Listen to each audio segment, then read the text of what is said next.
Bienvenue à cette édition francophone, division 4 de Breaking the Huddle.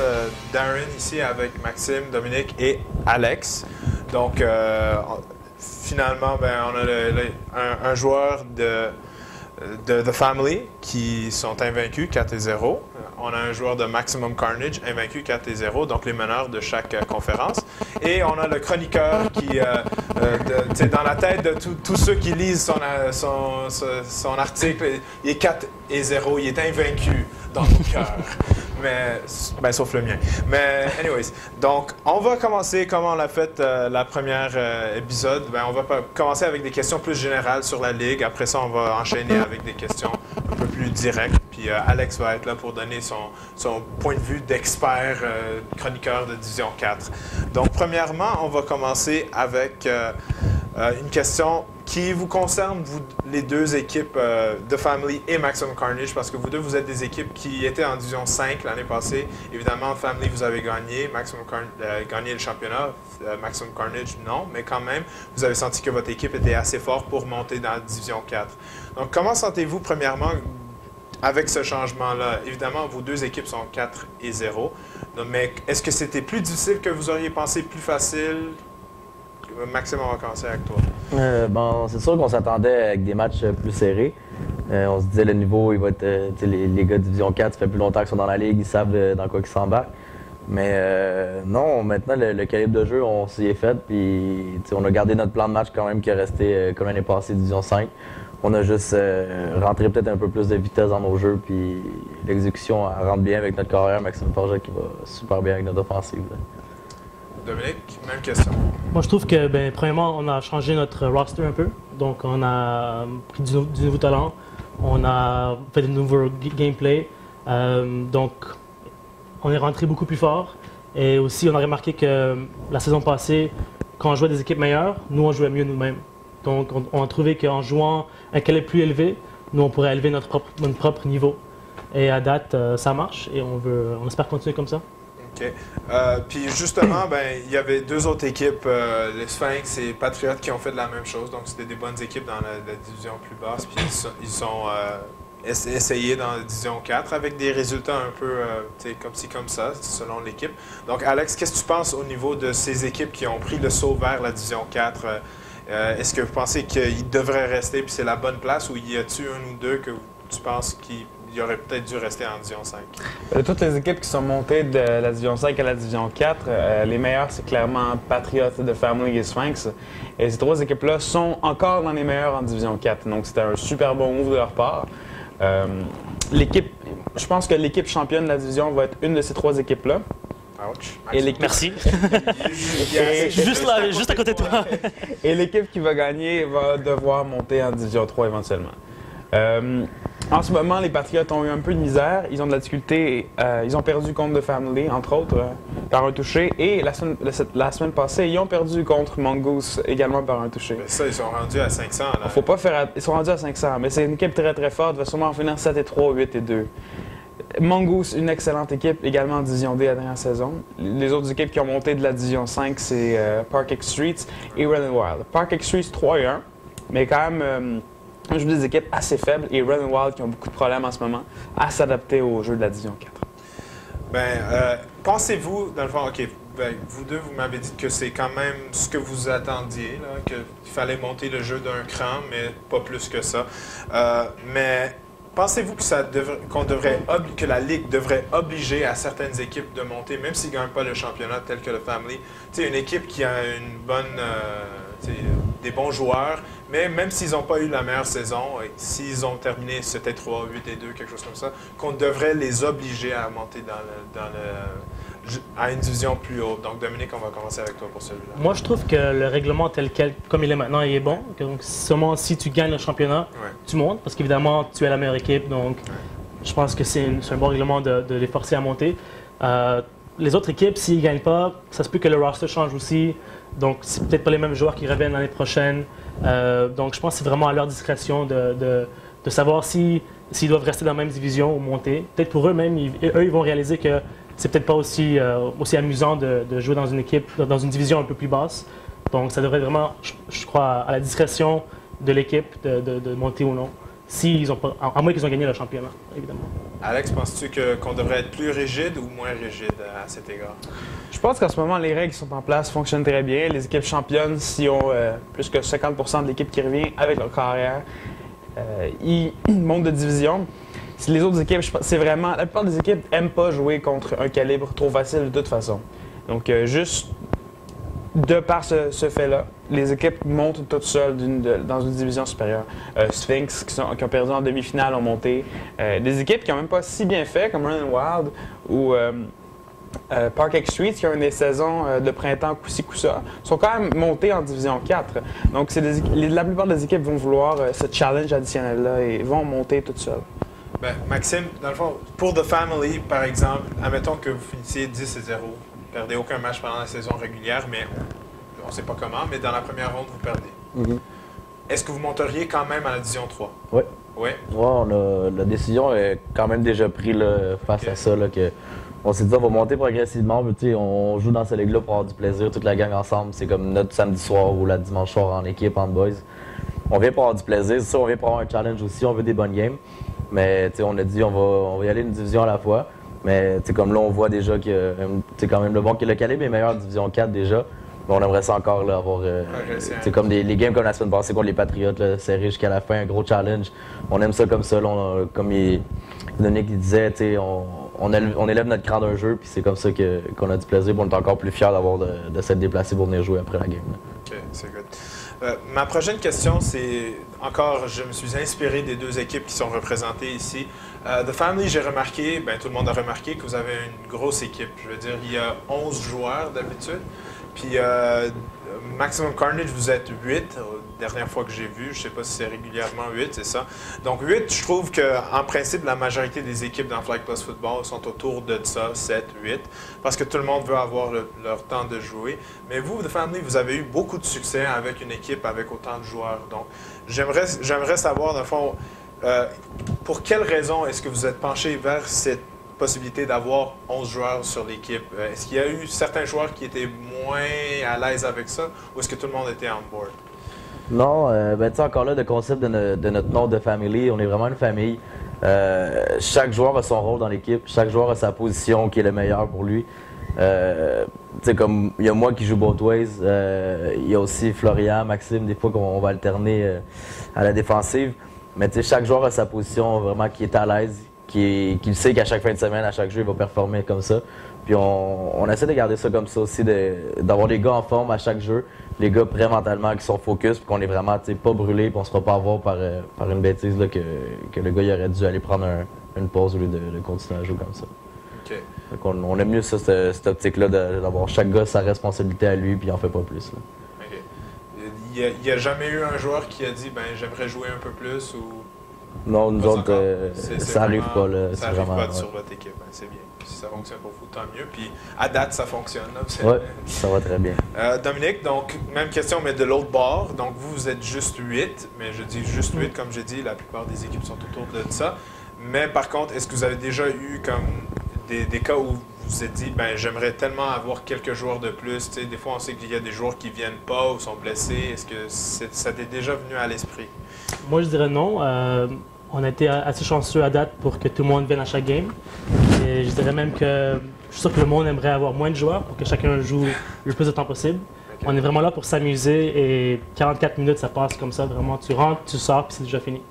Et donc, malheureusement, je vais me contrarier à Maxime, mais moi, je trouve que le moins de joueurs, le plus qu'on s'amuse, le plus tu es sur le field, tu sens le jeu des deux côtés de la game, en offensive, en défensive. Donc, tu es toujours réchauffé, tu es toujours chaud, tu es toujours dans la zone, comme on dit. Donc, moi, je trouve que 8, c'est un bon nombre. À vrai dire, quand on refaisait notre roster cette saison, on s'est dit que, OK, on commence avec un roster de 8, et bien on cherche le monde pour ça. Donc, c'était vraiment notre target pour la saison, c'était d'avoir 8 personnes. Évidemment, comme tu dis, il y a du monde parfois qui sont malades, qui partent en voyage, ou on ne sait jamais qu'est-ce qui arrive. Mais pour l'instant, 8, c'était un très bon numéro. Et ça donne un peu le temps pour que le monde aussi respire entre des jeux, mais au moins ça garde tout le monde chaud. durant le 44 minutes. Mais l'autre chose aussi, c'est sûr que ça dépend des joueurs que vous avez sur votre équipe. Donc, par exemple, pour The Family, ils ont 11 bons joueurs, mais des fois, on sait que sur une équipe, tu es pogné avec quelqu'un qui est le frère de l'autre, ou tu es le cousin ou l'oncle, ou tu es obligé de le faire jouer. Fait que des fois, c'est mieux d'avoir plus de joueurs. Tu veux pas qu'ils jouent des deux bords, mais c'est sûr qu'il y a une balance à trouver. Alex, est-ce que tu penses que, en prenant peut-être ces deux équipes comme exemple, mais avec d'autres équipes, là, ça fait déjà 2 ans que tu es avec la Ligue, là, de ce que tu as observé, est-ce que c'est possible d'avoir du succès à long terme pour plusieurs équipes? De Family, c'est une cas spécial, je dirais, où tout le monde est sur la même page, puis ça leur dérange pas de jouer un peu moins, mais est-ce que c'est possible d'avoir du succès dans d'autres équipes, par exemple, avec plusieurs joueurs? Dans les divisions plus hautes, on a vu les équipes comme les Triple Sixers qui jouent en Division 4 l'année passée, qui ont monté en Division 2, qui utilisent des très gros rosters à 10, 11, même 12 joueurs des fois, qui ont du succès. Et avec un coach en plus. Avec un coach en plus, Reggie d'Orléans. Mais tout ça, c'est basé sur... les deux ont des adeptes. Quand tu as beaucoup de joueurs, ce qui arrive, c'est que tu as des joueurs qui jouent à l'attaque, d'autres joueurs qui jouent en défensive. Tu as des spécialités. Puis quand tu as des joueurs qui sont spécialisés, ce qui est intéressant, c'est que ces joueurs-là vont vraiment très bien performer dans ce qu'ils font. Comme un rusher qui fait juste rusher, il va bien jouer. Ou également, ça te permet des fois d'échanger les rushers. Donc, tu les fais rusher à chaque deux jeux. Donc, ils sont toujours frais, ils arrivent toujours au carrière très rapidement. Même chose pour les joueurs défensifs, tu te fatigues très vite si l'autre équipe commence à faire des longues séquences de jeu. Donc, ça te permet d'avoir des forces fraîches constamment. Le côté peut-être plus néfaste d'avoir un trop gros alignement, c'est que quand tu joues dans un dôme, comme à Loyola ou à la Chine pendant l'hiver, il fait très très froid. Si tu es sur le banc trop longtemps, si tu joues juste à l'attaque, puis l'autre équipe passe 6-7 minutes sur le terrain à l'attaque, à l'offensive, tu refroidis très très vite. J'ai vu des joueurs se blesser comme ça, donc ça peut être dangereux. Donc si tu perds un peu d'émotion du match. OK. Dominique, juste pour revenir sur ce concept de spécialisation de joueurs, vous êtes juste 8, mais lorsque vous jouez, est-ce que ça arrive que les joueurs changent de position souvent ou c'est vraiment les mêmes pour les 8 joueurs, c'est éparpillé comme chaque joueur joue sa position puis that's all, ou vous faites des échanges plus rapidement? Est-ce qu'il y a un game plan qui est set d'avance ou c'est vraiment juste selon le match comment ça va? Je pense que c'est plus dans le côté game plan qui est déjà set avant le match. Chacun a plus ou moins sa position. Donc, tu as des safety, tu as des DBs. On essaie de le mixer de temps en temps, juste pour varier un peu aussi la défense ou l'offensive. Mais c'est vraiment plus des positions qui sont set avant le match. OK.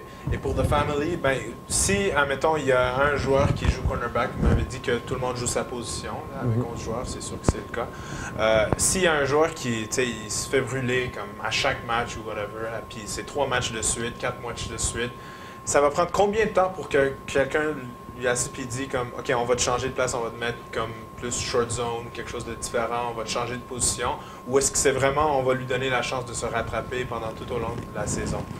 Je te dirais que c'est pas arrivé vraiment souvent encore. Okay. Mais quand ça arrive, les fois que c'est arrivé, c'est le joueur même qui a dit OK les gars, on change, je vais aller m'asseoir pour une coupe de jeu, je suis pas capable de rivaliser contre cette équipe-là. Puis ça arrive, c'est arrivé contre les Patriots en fin de match. Nos gars dans la short zone, ils se sentaient pas assez à l'aise, assez rapide pour rivaliser en fin de match. On voulait pas se faire passer par un jeu au sol. Fait qu'on a ramené des receveurs plus rapides pour venir couvrir mettons, au niveau de la vitesse. Mais c'est vraiment le joueur par lui-même qui s'est offert aussi, notre rusher aussi, Jean-Louis. Il sait lui-même, OK, là, ils vont peut-être courir, il va changer, il va aller prendre du repos un peu. Il a fait des gros rushs.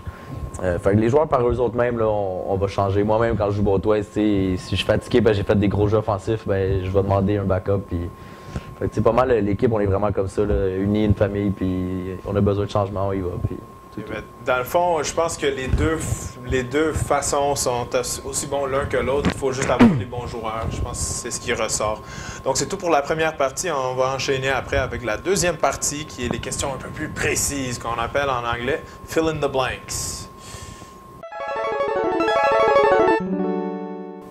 OK. Darren ici avec Maxime, Dominique et Alex. Donc, on va enchaîner avec la deuxième partie. Fill in the blanks. Donc, c'est là que je vous pose des questions plus par rapport à la division 4 comme telle.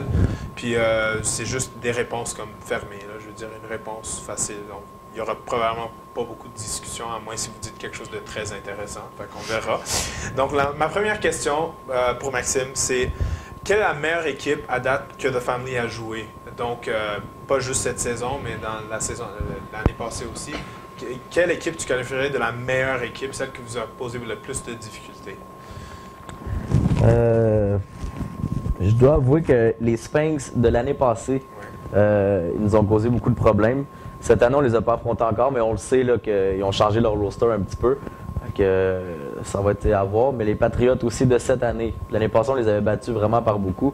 Tandis que les Patriotes de cette année ont changé leur style de jeu. Puis eux, ils nous ont donné un petit défi la semaine passée. OK. Fait que c'est un peu entre les deux. Ouais. OK. Même question pour Maximum Carnage, l'équipe la plus difficile, que vous avez trouvé la meilleure équipe la plus difficile que vous avez joué contre eux l'année passée ou cette année? Qu'on a joué contre, moi je dirais, ce serait les Longhorns. Maintenant ils s'appellent Longhorns. Avant ils étaient Cowboys, je pense. Oui. En division D l'été, ils étaient Cowboys. Je trouve que c'est une équipe qui a beaucoup d'expérience. Donc contre eux, je trouve que leur calibre était très bon, beaucoup d'expérience. Ils se connaissent très bien, donc la chimie est là. Ils savent que le quarterback, dans 3 secondes, on va dire, il va lancer là-bas, donc le receiver est là-bas. Ça, c'est donc l'équipe qu'on a jouée que je trouve qui nous a donné le plus de difficultés. En tant que la meilleure équipe que moi j'ai vu jouer la saison passée, ce serait les Patriots aussi. J'ai vu deux de leurs games, puis je trouve qu'ils ont très bien joué.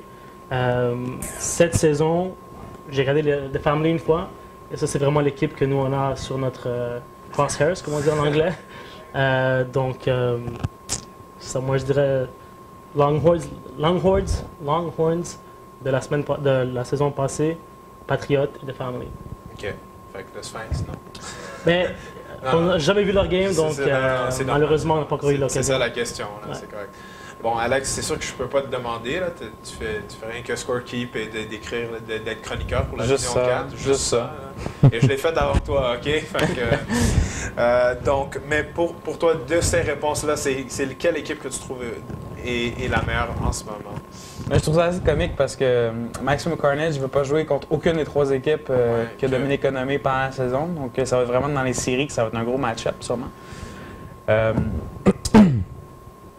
L'équipe la plus forte en Division 4 que j'ai vu jouer, c'est The Family. Ouais. Au niveau de la cohésion, au niveau de l'attaque et de la défense, on parle de la 3e meilleure attaque, 3e meilleure défense. C'est une équipe qui est très bien balancée des deux côtés du ballon. Souvent, une équipe va avoir une meilleure attaque ou une meilleure défense, mais The Family, c'est une des équipes les mieux balancées de la division et ont joué contre des très très bonnes équipes à date. Mais si on comparait, par exemple, l'équipe de Family maintenant à l'équipe des Patriotes qui ont gagné le championnat pendant l'été, ou l'équipe du Sphinx Je sais, mais si on pourrait comparer de toutes... si on mélange tout ensemble, la division 5 de l'année passée était moins forte que la division 4 en ce moment, évidemment. Et la division D du printemps était également moins forte. Il y avait des équipes assez faciles à battre qui sont en division 5. C'est vraiment la division dans laquelle ils jouent en ce moment. C'est la division dans laquelle il y a le plus de parité et le plus de bonnes équipes. Donc, leur performance, définitivement, le fait de battre les Patriots dans cette division-là, ça veut tout dire. C'est la meilleure équipe que j'ai vu jouer. Bon. Donc, évidemment, vous avez joué 2 saisons au minimum là, dans la Ligue. Puis, vous avez joué contre beaucoup de joueurs, des joueurs explosifs, des joueurs athlétiques, des joueurs intelligents aussi. Dans votre expérience, quel est le joueur le plus difficile à arrêter ou à ralentir contre laquelle vous avez joué à date? C'est quand même si vous ne connaissez pas le nom, juste un numéro de son chandail et de l'équipe, mais je veux dire. C'est quand même difficile. Tu peux m'en nommer quelques-uns, pas besoin de un seul. Surtout, personnellement, parce que je joue à l'offensive, là, c'est un peu plus difficile. Là. Défensivement, j'ai pas, souvent c'est des zones ou des match-ups, 2 contre 1, tout ça. Mais un des bons joueurs que j'ai vu qu'on a eu de la difficulté à contrôler, même si on a vraiment bien battu l'équipe, le Mark Guerrero de Running Wild, le grand receveur. L'année passée, on a joué contre lui. Cette année, c'est de valeur, il n'était pas là quand on a joué contre eux. Il nous avait donné vraiment une difficulté là, au niveau de, il avait fait 3 touchés contre nous, puis c'est quasiment le match qu'on a accordé le plus de points. Puis, il est très, avec la grandeur qu'il a, il est difficile à couvrir. Là. OK. Dominique, même question? Moi, je dirais, sur notre expérience la saison passée, il y avait Kevin Louvain, qui était un excellent athlète, très vite, bon QB, très bon de deux bords. Il y avait aussi, je dirais, des Eagles, Goyette. Jonathan Goyette. Jonathan Goyette, ouais. Excellent joueur aussi. Malheureusement, on n'a pas encore joué contre des Family, donc j'aimerais ça. Sûrement qu'il y en a quelques-uns. Là. Ouais. C'est ça. Je suis sûr qu'il y en a des bons joueurs aussi, mais puis je dirais aussi John Moody des Cowboys, qui était très bon aussi la saison passée. Ça serait mes picks. OK. Alex, encore, tu as un point de vue différent. Donc, tu as vu la plupart des bonnes équipes en Division 4 en ce moment, cette saison, à date. Là. C'est qui le joueur que tu qualifierais du plus dangereux, le plus difficile à arrêter? Ce qui arrive souvent dans une division comme la Division 4, c'est les grands joueurs qui sont extrêmement dangereux à l'attaque. Comme Maxime disait, quelqu'un comme Mark Guerriero, très très puissant, très grand. Il est très difficile à couvrir en défensive. Il est excellent également en défensive lui-même. Vu qu'il est grand, il va avoir un avantage sur les jump balls. S'il est assez rapide, il peut couvrir corner de façon assez intéressante contre les meilleurs joueurs adverses. Un gars comme Nicholas Abelhauser des X-Men, même chose. Le gars, c'est un géant extraordinaire. Tu lances le ballon dans sa direction, il va l'attraper. C'est vraiment ce genre de joueur-là qui domine la plupart du temps. Il y a des joueurs athlétiques plus petits aussi. Un gars comme Florian Boué, il fait des catchs extraordinaires pour The Family.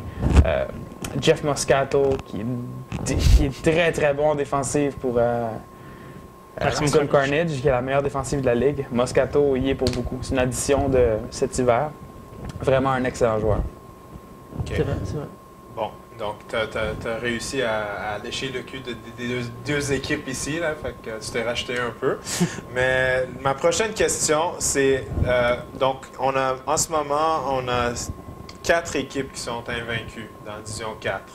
2 des équipes sont représentées ici, donc The Family et Maximum Carnage. Les 2 autres, c'est les Gators puis les Longhorns, justement, dont on parlait tantôt. Donc, si je te donne pas le choix de choisir ton propre équipe, parce que c'est évident, il n'y a personne dans le monde qui ne va pas choisir son propre équipe, quelle est la meilleure équipe qui est encore invaincue? Donc, on va commencer par Dominique cette fois-ci. Donc, toi, tes options, c'est Gators, Longhorns ou The Family? D'après ce que tu as vu à date cette saison. Moi, je dirais The Family. C'est l'équipe vraiment que, comme on dit, c'est de la crosshairs, puis on a vraiment... On les regarde de proche et on regarde les stats, on regarde les games si on peut. Et c'est vraiment une équipe que nous, on croit qu'il va aller loin et qu'on espère les voir en finale. En finale, si possible. Ça ne serait pas avant le final. Hein? Ça serait parce que donc, en finale, si possible, ce serait un bon match-up. On espère les voir.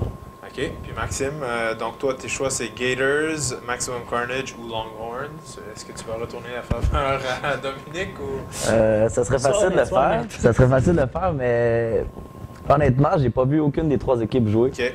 Je regarde pas vraiment les stats, à part les stats de notre équipe, je te dirais. Là, on a des gars dans notre équipe qui s'occupent de ça. Là. Mais je pourrais pas te dire. J'ai vu un peu le roster des Gators. J'ai vu une couple de noms que je connais vite. Moi, j'ai hâte de jouer contre eux. Je sais qu'on a une game contre eux. On joue pas contre les Longhorns, on joue pas contre Maximum Carnage non plus.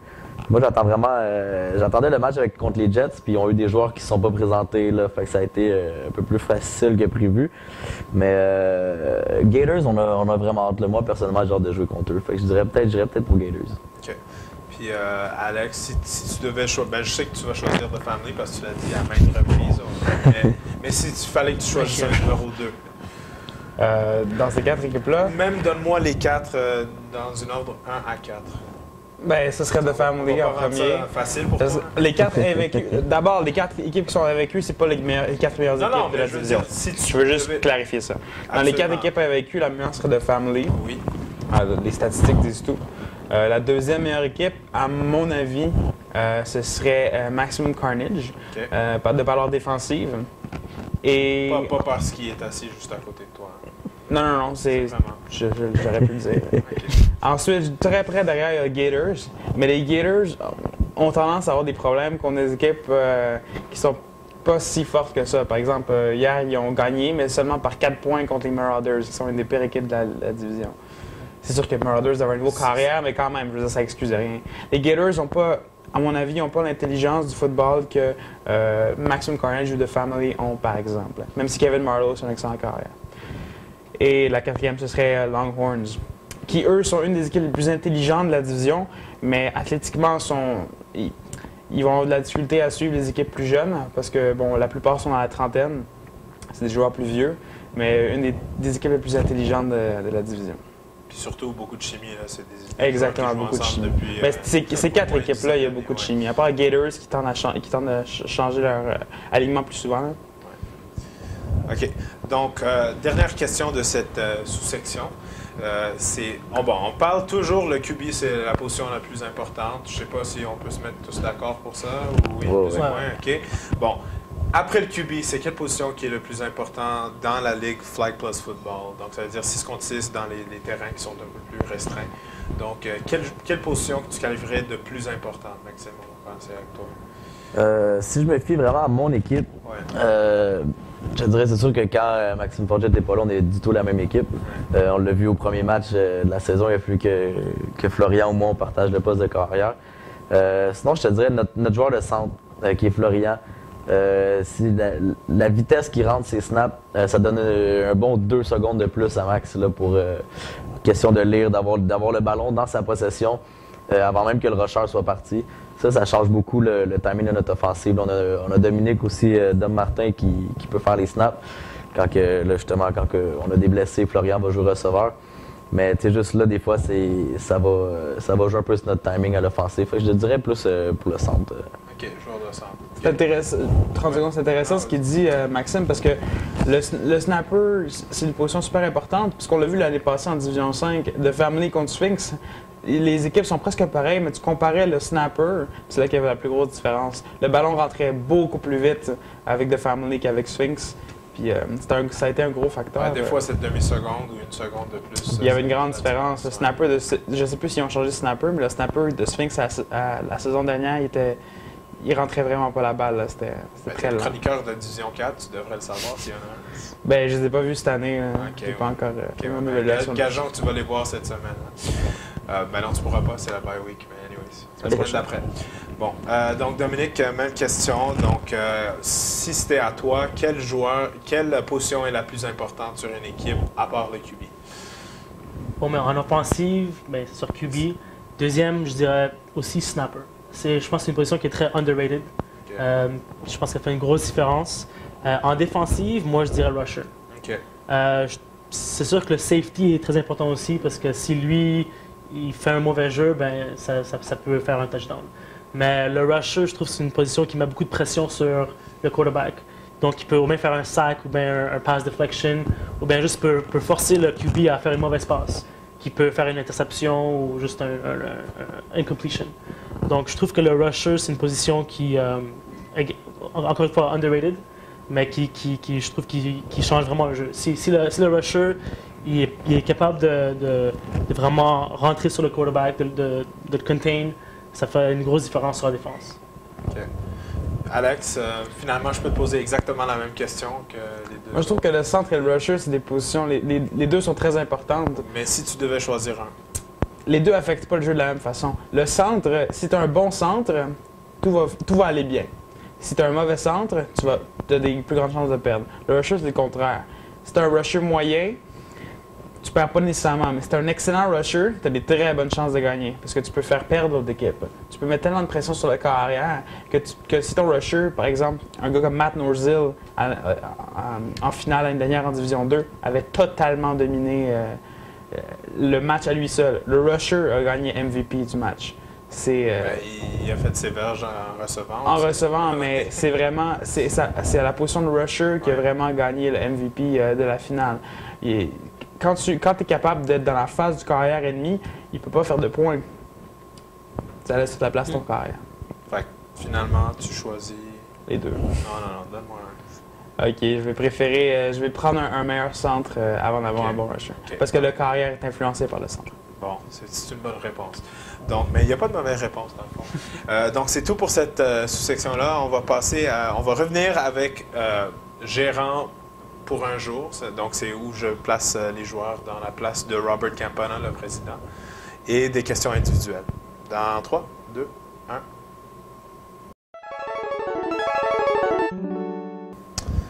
Rendu à la dernière partie, donc premièrement, je vais enchaîner avec si tu étais président pour une journée de la Ligue de Flag Plus Football, puis après ça, on passera aux questions individuelles. Donc, premièrement, on donne toujours la parole en dernier lieu à Alex, mais on va commencer avec Alex cette fois-ci parce que je me sens mal, il est loin, là, il fait froid, il s'est plaint. Donc, on va dire, Alex, si tu étais Robert Campana, qu'est-ce que tu ferais pour changer cette ligue pour le mieux? La Ligue est déjà très bien gérée, à mon avis. Il y a définitivement beaucoup de choses qu'on pourrait améliorer. Par exemple, le système des statistiques, éventuellement, ce serait excellent si ça pouvait être fait de façon beaucoup plus automatique, moins d'intermédiaires. C'est vraiment... en tant qu'extérieur, je veux dire, je joue pas, donc je suis très peu influencé par les règlements sur le terrain. Moi, c'est plus les statistiques, toute l'infrastructure de la Ligue qui m'importe plus. Donc, vraiment, ce serait d'améliorer le système des statistiques en enlevant les intermédiaires et en rendant tout beaucoup plus automatique. OK. Dominique? Moi aussi, je dirais que c'est... Je ne changerais rien. OK. Il fait un excellent travail. Réponse facile. Peut-être qu'il va... Mais si je devrais améliorer quelque chose, OK. dans ce cas-là, je pense que je mettrais... En parlant de statistiques, je rentrais dans les statistiques aussi les conversion points. Je trouve qu'il y a souvent des jeux qui finissent par 1 point, 2 points. Donc, ça veut vraiment dire que les conversion, conversion, ouais, ça fait une grosse différence dans qui gagne le match. Et souvent, c'est pas montré dans les statistiques. Donc, moi, c'est quelque chose que moi j'aimerais voir. Ce serait que les passes, les réceptions, les points, ce serait aussi marqué dans les statistiques. OK. Maxime? Côté conversion aussi, ça serait la même chose là, de rentrer autant les catchs, les 2 points, tout ça, mais aussi les interceptions. On sait que l'interception, on peut la ramener pour faire des points, mais jamais elle va-t-elle compter si on fait une interception sur un converti ou un tip pass sur un converti. Elle n'est pas dans nos stats non plus. Fait que un gars va finir avec deux pick-offs, mais il y en a rien qu'un dans ses. Où il n'y en a pas du tout parce que c'était 2 pick-offs sur un converti. Ça serait peut-être bien de le rentrer. Il y aurait peut-être aussi des petits règlements offensifs que j'apporterais, exemple le flea faker. Ou les passes arrière après une interception, des trucs comme ça. Des fois que tu continues le jeu. On le sait des fois que je sais que le terrain est plus petit, que ça serait un peu plus un peu plus de risque parce que le jeu il arrêterait pas, ça serait plus rapide. Mais ça prend en même temps l'aspect un peu plus chaud là, pour les stats. Je me rappelle, je pense que c'est l'année passée ou l'année d'avant pour les All-Star Games, on avait rajouté le règlement que tu pouvais faire un lateral par drive. Là. Puis, en tout cas, j'ai trouvé ça assez intéressant. C'était le fun. Tu sais jamais quand ça va venir. Ça rajoute un élément de stratégie. Là. Si tu l'utilises, il faut que tu l'utilises bien. C'est quelque chose qui pourrait avoir... Ça ramène un peu l'aspect des tricky plays qu'on pourrait peut-être, en fin de match, là, essayer d'aller chercher un toucher in extremis, là, aller sortir ça pourrait mettre un peu d'action. Puis pour les points convertis, je pense que c'est un bon point aussi. Je pense que c'est un consensus à travers la Ligue. Il va falloir qu'on fasse quelque chose avec ça. On va parler au président. Je ne sais pas où il est en ce moment. Peut-être qu'il est derrière la caméra. Donc là, on va passer aux questions individuelles. Donc, Alex, tu peux t'en aller quasiment parce que j'ai pas de questions pour toi. Non. Reste là, tu peux commenter sur les réponses aux autres. Mais Maxime, donc je vais vous poser la question. Bon, on parle beaucoup de family, vous êtes une excellente équipe. Tu as Alex qui arrête pas de dire que vous êtes la meilleure équipe. Là. Merci Alex, merci. Mais, à quel niveau pensez-vous que votre équipe peut plafonner? C'est-à-dire, là, vous êtes passé de Division 5 à Division 4. On dit que vous êtes les favoris dans Division 4. Pensez-vous qu'il y a une limite? Est-ce que vous pensez que vous pourriez jouer en Division 1, par exemple, avec l'équipe que vous avez en ce moment? C'est quoi la limite supérieure que tu mettrais? On en a parlé, on en a discuté un peu ça, là, vraiment en équipe, jusqu'à où qu'on pourrait jouer. On s'est dit probablement cette année, on aurait peut-être pu rivaliser Division 2. Mais de là à finir invaincu ou de là à finir 500, on le sait pas. On regarde un peu les matchs, on sait il y a des équipes qu'on dit on aurait pu faire, on aurait pu les battre. Puis dû au fait aussi de notre roster de 11 joueurs, on se dit ils sont rien que 6, ils vont être fatigués, on va les avoir à l'usure. Ça aussi, on est conscient de ça que notre roster a un avantage. Là. Nous, on s'en sert vraiment de cet avantage-là. Mais d'après moi, on aurait peut-être un joueur ou deux à ajouter dans notre formation, mais on pourrait rivaliser la division 1 ou 2, on est pas mal sûr. Là. 1 ou 2. OK. Ben, Dans ce que Maxime dit, ce qui est intéressant, c'est que c'est sûr qu'athlétiquement, oui, il pourrait rivaliser avec des équipes, les meilleures équipes en division 1 et 2. Il leur manquerait peut-être 1 ou 2 grands receveurs. Ça les aiderait énormément. Mais je pense que c'est l'expérience qui serait un facteur. Si vous aviez sauté en division 3 ou même en division 2 directement cette saison, vous auriez vu que les joueurs sont extrêmement expérimentés. Ils savent de quoi ils parlent en termes de football. Les défensives sont beaucoup plus complexes, les offensives aussi. Donc, ça vous aurait donné plus de troubles. Éventuellement, c'est ça qui va arriver. Si vous continuez à monter, vous allez avoir plus de difficultés à battre les meilleures équipes parce qu'elles sont beaucoup plus variées. L'opposition est meilleure. Mais vous allez vous-même devenir une bien meilleure équipe. Oui, exactement. On va s'arranger pour rivaliser comme il faut. Ça serait quand même intéressant à voir. Puis peut-être dans les prochaines années, on va ressortir ce clip pour voir que la confiance que le Family avait face aux équipes de division 1 et 2. Dominique, donc, la question pour toi, c'est Maximum Carnage. Hein, on parle beaucoup des mêmes joueurs. Mais là, vous avez fait un grand saut cette année. Je veux dire, vous êtes passé de division 5 à division 4, puis vous êtes invaincu en ce moment. On parle, vous avez la meilleure défensive. Qui est l'architecte de cette défensive-là? Qu'est-ce qui cause peut-être? Parce qu'on parle toujours des mêmes joueurs. Là. On parle du QB, Mike Mandel, puis on rajoute un nom de Brian Mongeau-Eastman, même juste parce qu'il travaille pour la Ligue, là, peut-être. Mais donc, c'est qui l'architecte? C'est quoi le gros changement qui vous a amené à cette position-là cette saison? Je pense que c'est vraiment difficile à vraiment nommer une personne seulement. Je trouve que tout le monde joue vraiment à leur meilleur dans leur position. On a Philippe Anctil en rusher, qui est excellent. Il est grand, il est vite, il met beaucoup de pression sur le quarterback. Jeff Moscato, comme tu en as parlé, en defensive safety, excellent. Il y a, je pense, 7 interceptions déjà. Ayman Saidi aussi, qui est un excellent ball hawk. Ayman est excellent. Il est vraiment underrated. Un des meilleurs joueurs pour pass defend, interception. Ouais. Je trouve qu'il est très bon à juste être près du gars et juste à... Il a une très bonne anticipation. Ouais. En défense, il y a Brian. Moi, j'essaie de mon meilleur aussi. Je trouve que c'est l'équipe. On a bien pratiqué. Tout le monde, je pense, joue vraiment le meilleur à leur position maintenant. Donc, c'est vraiment... Je ne peux pas te donner un nom clé vraiment qui fait la différence. C'est vraiment tout le monde. C'est la chimie qu'on a en défense. On se comprend bien. Moi, je joue avec Ayman d'un bord, on va dire. Et donc, chacun comprend bien leur position et la personne avec qui il joue. Donc, c'est vraiment l'esprit d'équipe, la chimie dans l'équipe. On est rendu à la semaine 4. Ta défensive est la meilleure statistiquement. Est-ce que tu vas dire, là, sur la caméra, que vous allez terminer la saison, semaine 10, avec la meilleure défensive statistiquement? Vous allez maintenir cette position. Est-ce que tu peux me promettre ça? Moi, je peux promettre devant la caméra que oui. Okay. Je trouve qu'on est encore une équipe jeune. On a beaucoup on apprend toujours et à chaque game, on s'améliore.